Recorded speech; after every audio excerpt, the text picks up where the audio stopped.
Assalamualaikum warahmatullahi wabarakatuh. Perkenalkan, nama saya Restika Viola dengan NIM 21002026. Di sini saya akan menjelaskan mengenai perkembangan public relation sebagai aktivitas sosial, profesi, dan kajian ilmu. Nah, yang kita bahas pada pertemuan kali ini, tidak sedikit orang yang mengetahui apa itu dari public relation. Banyak pula yang sudah mengetahui public relation, kini tidak hanya menjadi sebuah profesi. Public relation kini dikembangkan menjadi sebuah kajian dalam ilmu. Hal tersebut dimaksudkan untuk memperkuat pengetahuan dalam penerapan public relation sebagai profesi. Salah satu pembahasan public relation sebagai kajian ilmu adalah yang kita lihat dari membahas tentang perkembangan public relation itu sendiri, di mana public relation sebagai aktivitas sosial, perkembangan public relation itu juga sebagai profesi, dan perkembangan public relation sebagai kajian ilmu. Sebelum masuk pada pokok bahasan, kita harus mengetahui pengertian dari public relation, mengacu pada buku yang berjudul mengenai tanya jawab dasar-dasar dalam public relation.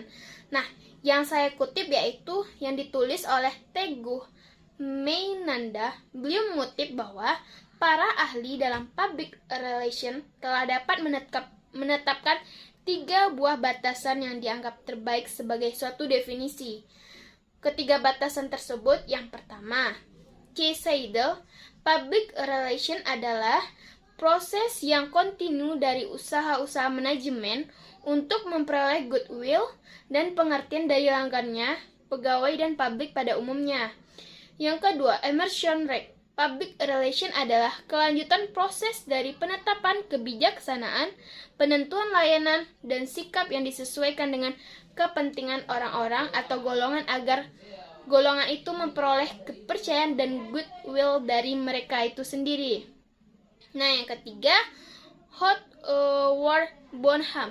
Public relation adalah suatu seni untuk menciptakan pengertian publik yang lebih baik, yang dapat memperdalam kepercayaan publik terhadap seseorang atau suatu organisasi.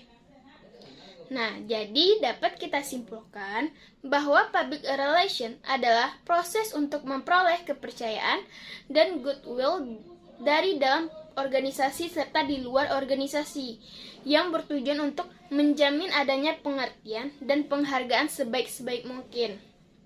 Nah, baru kita masuk kepada pembahasan kali ini mengenai yang pertama, perkembangan public relation sebagai aktivitas sosial, di mana kita ketahui public relation di Inggris diawali oleh Departemen Keuangan Kerajaan Inggris yang memilih seorang juru bicara resmi pada tahun 1809.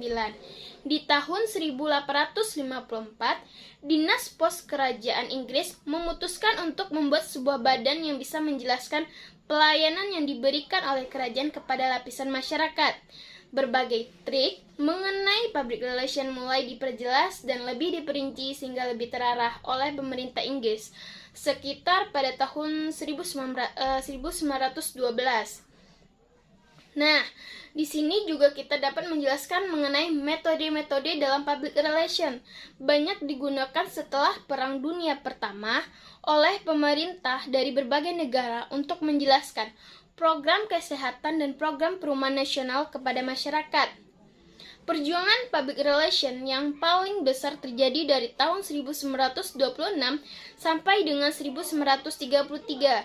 Di sini mulai muncul Institute of Public Relations atau IPR yang dipresideni oleh Sir Stephen Thailand pada tahun 1948 di Inggris.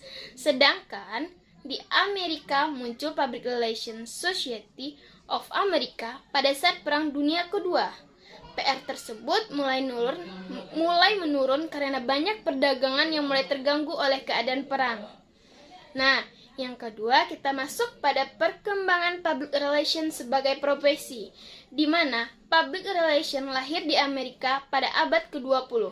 Karena Amerika merupakan negara yang pertama kalinya mengalami kemajuan dalam segala bidang. Kemajuan tersebut dikarenakan banyaknya industri yang didirikannya. Perkembangan tersebut sebagai profesi di negara ini dimulai dengan dilaksanakannya publikasi. Ivy Lee adalah orang yang berjasa sehingga public relation menjadi sebuah profesi. Dimulai ketika terjadi kericuan pemogokan kaum buruh tambang batu bara yang menyebabkan kelumpuhan industri lainnya. Pada waktu itu, batu bara merupakan bahan yang sangat vital. Dalam kondisi Ivy Lee mempunyai gagasan untuk memecahkan problem tersebut.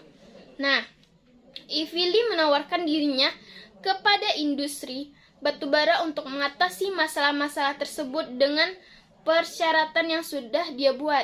Yang pertama, agar diperkenalkan duduk di dalam manajemen. Yang kedua, agar diberi wewenang untuk memberitakan kepada pers semua fakta sejauh fakta tidak merugikan suatu perusahaan. Hal ini menimbulkan kontroversi karena sampai saat itu orang yang menyelenggarakan publikasi dijauhkan dengan pimpinan industri. Akan tetapi syarat tersebut diterima sehingga Ivy Lee dapat menciptakan hubungan yang baik antara pimpinan dengan buruh dan antara perusahaan dengan publik luar terutama pers. Tahun 1914, Ivy Lee diangkat menjadi penasihat John D.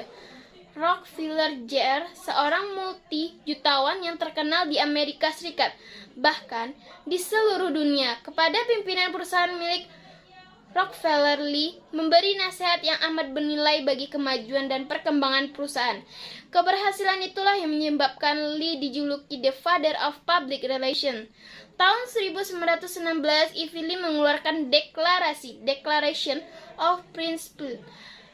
Deklarasi ini disebar melalui surat kabar yang terbit di daerahnya, di mana yang isinya publik tidak dapat diabaikan dari manajemen suatu perusahaan atau dianggap bodoh oleh surat kabar.